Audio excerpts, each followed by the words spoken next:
Welcome to the second annual Paul McCarthy Memorial Lecture. I'm Ryan Orgera, and I'm the CEO of the Sanibel-Captiva Conservation Foundation.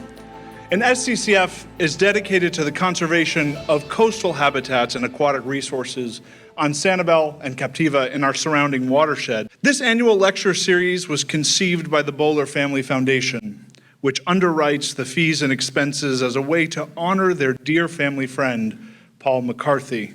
So please join me in welcoming the soundtrack to our planet's blue heart, Dr. Sylvia Earle.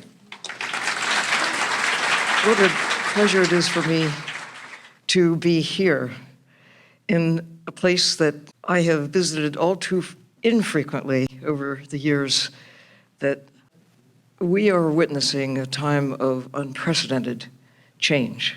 I really want to salute you, your actions with the oyster restorations, the mangroves, giving nature a break, anything that can be done to embrace what remains of the distillation of what's taken 4.5 billion years to get just right for us and 4.5 decades to unravel.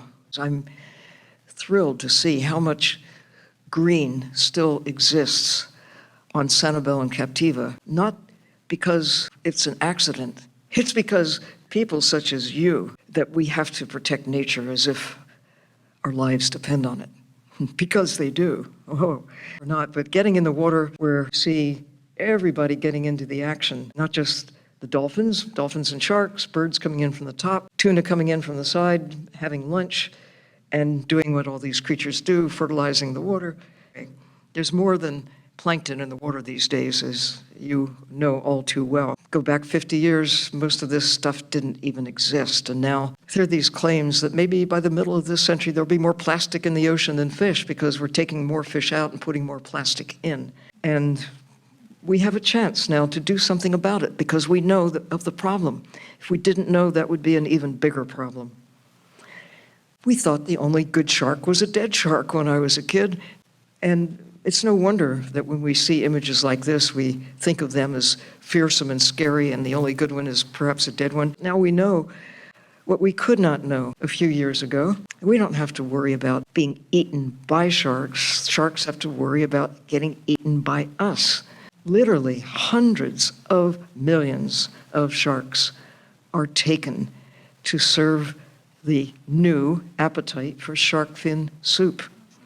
Maybe you've been to fish markets around the world and see these creatures that are getting smaller, swordfish among them, tuna, whales. We did it to whales. It took us a long time to sort of wake up to the value of whales as more than just pounds of meat and barrels of oil.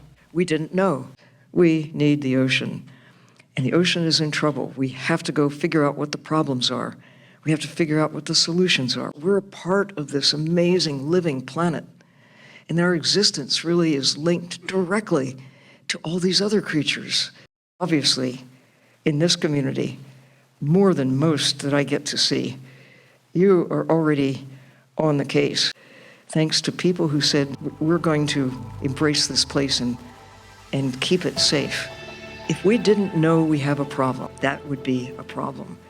But we know the connection between what we're putting into the sky, what we're taking out of the ocean. We have the power to save creatures at this point in history that will never come again. The next 10 years could be the most important in the next 10,000 years because of what we do or what we fail to do.